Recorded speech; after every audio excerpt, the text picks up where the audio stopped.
कोटि प्रणाम है मेरी माता सज्जनों, आप सबके श्री चरणों में असंख्य बार से भी अधिक बार मेरी चरण वंदना स्वीकार कीजिएगा। पिछले कई दिनों से सज्जनों, माता पिता के क्या कर्तव्य हैं, बच्चों के क्या कर्तव्य हैं, इन पर चर्चा चल रही है। पिछली चर्चा में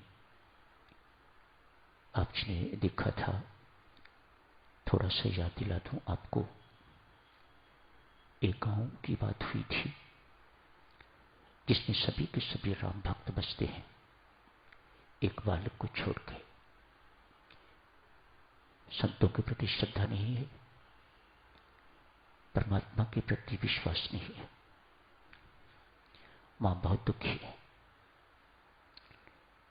सारे का सारा गांव, कोई घर ऐसा नहीं जहां राम नाम का जाप नहीं होता। उस बालक को छोड़कर मां उसे पीट रही है। आज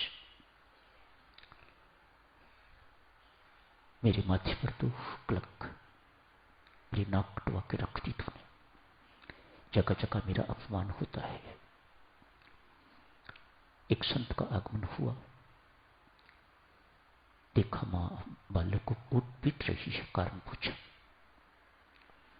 बताया बाबा एक एक बच्चा बड़ा, सब युवक यहां सब राम राम जपने वाले हैं, इसको छोड़ के ये कहां से नास्तिक मेरी कोख से है जन्मा।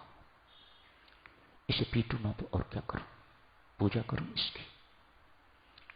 इसके कारण मुझे जगह जगह अपमान सहना पड़ता है, बातें सुननी पड़ती हैं। बाबा कहते हैं माता तो ठीक है, लेकिन ये समझाने का ढंग नहीं। बच्चों को कैसे समझाया जाए ये माता पिता को जानना चाहिए। प्रेम का प्रयोग कर, प्रेम पूर्वक इस बालक को समझा। प्रेम में बहुत बल है, बड़ी ताकत है। ऐसा नहीं कि अच्छे माता पिता को हमेशा प्रेम अर्थात लाड प्यार ही करना चाहिए।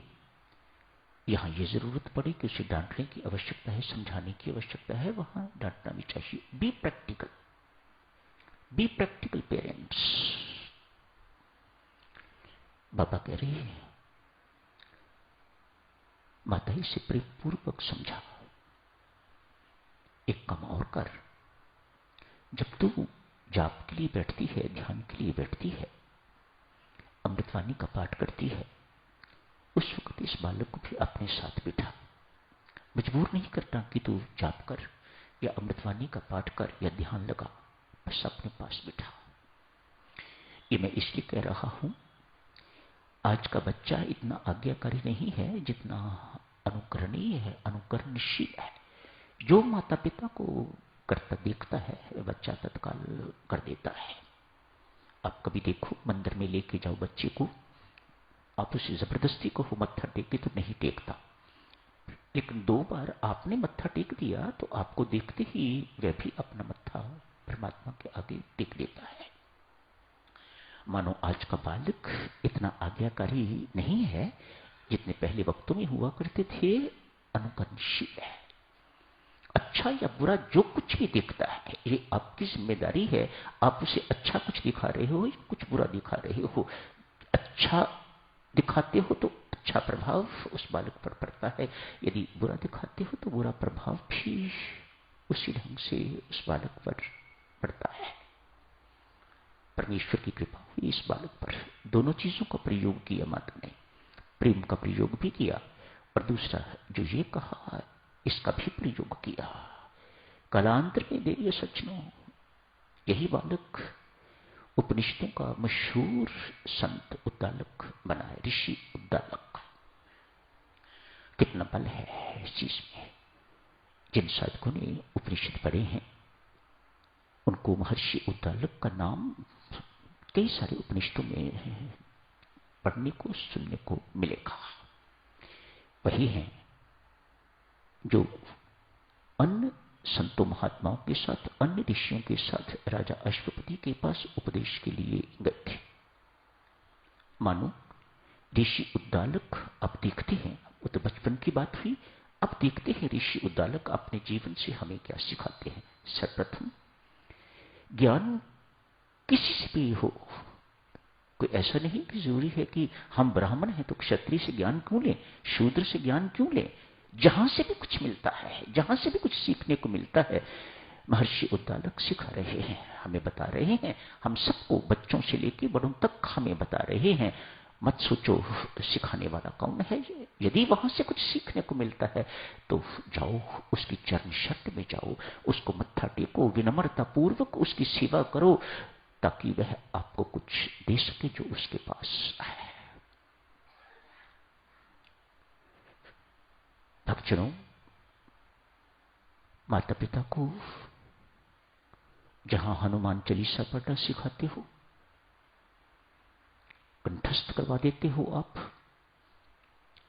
बच्चे छोटी आयु में, मैं जानता हूं ऐसे बच्चों को, बहुत छोटी आयु में नहाते नहाते, जिस वक्त जितनी देर में बच्चा स्नान करता था उतनी देर में हनुमान चालीसा पढ़ लेता था।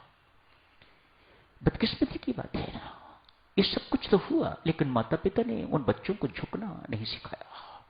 मानो उनका अभिमान उस वक्त भी उतना ही जितना इस वक्त है, कहीं किसी प्रकार की कमी नहीं आई। फिर मेरी माता सज्जनों, वह अभिमान किसी बच्चे में होगा या युवक में होगा या किसी वृद्ध में होगा, किसी पापी में होगा या किसी संत में होगा, परमात्मा इस दोष को देख नहीं सकता। वह आपको कहीं ना कहीं डंडा मार मार के, सिर पर थप्पड़ मार मार के तो समझाएगा, ये ठीक नहीं है, आपके काम बनने नहीं देगा परमात्मा। मानो झुकना सीख, झुकना सिखाओ बच्चों को, स्वयं झुकना सीखो तो बच्चों को भी झुकाना सिखाओ, तो सफलता ही सफलता मिलेगी जो परमेश्वर के अधीन है। वरना तो काम रुके रहेंगे, मैं देख लूंगा तेरे अभिमान को।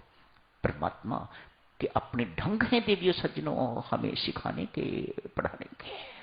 जहां वह प्यार करता है, बहुत प्यार करता है, बहुत प्यार करता है, वहां इस दोष के लिए थप्पड़ के भी मरता रहता है या मरवाता रहता है। हम सब इस बात को बहुत अच्छी तरह से जानते हैं। कोई ना कोई ऑब्स्टिकल प्रस्तुत करके उसे कुछ नहीं लेना देना, मात्र यही सिखाना है, पुत्र झुकना सीख, झुकना सीख, झुकना सीख। तेरे रास्ते में विघ्न बाधाएं इसीलिए प्रस्तुत हो रही हैं ताकि तू झुकना सीख जाए, तू नम्र होना सीख जाए। क्यों? बिना नम्रता देवियों सज्जनों हम ग्रहणशील ही नहीं बन सकते। बिना झुके आप किसी से कुछ नहीं पा सकोगे, कभी नहीं। चाहे गुरु है, चाहे वह परमात्मा है, ये इनके नियम है। बिना झुके कुछ नहीं मिलेगा। ऋषि उद्दालक इस वक्त महर्षि हैं। आइए साधक, इनके जीवन से देखते हैं क्या सीखने को मिलता है। बहुत बड़ा आश्रम है, अनेक सारे शिष्य। एक शिष्य को आज एक किशमिश का दाना दिया है, कहा बस मेरे मित्र हैं उषा शिष्य, उनके पास जाके उनको ये किशमिश का दाना देना, कहना अपने सभी आश्रमवासियों को बांट के जो बाकी बच्चे स्वयं भोग लगा लेना, मेरी तुच्छ भेंट स्वीकार करो। गुरु महाराज की आज्ञा है, सो किंतु परंतु का कोई अर्थ ही नहीं है। एक किशमिश का दाना, न जाने कितने आश्रमवासी होंगे वहां पर, एक महर्षि दूसरे महर्षि को पहुंचा रहे हैं एक किशमिश का दाना। इस शिष्य ने किंतु परंतु कुछ नहीं किया, जो आज्ञा गुरु महाराज, एक किशमिश का दाना लेके महर्षि उस शस्त्र के पास पहुंच गया है। जाके कहा महर्षि उद्दालक जी ने ये आपके लिए भेंट और ये संदेश दिया है। शिष्य वहां बैठे हुए थे, उस शस्त्र के शिष्य। आग बबूला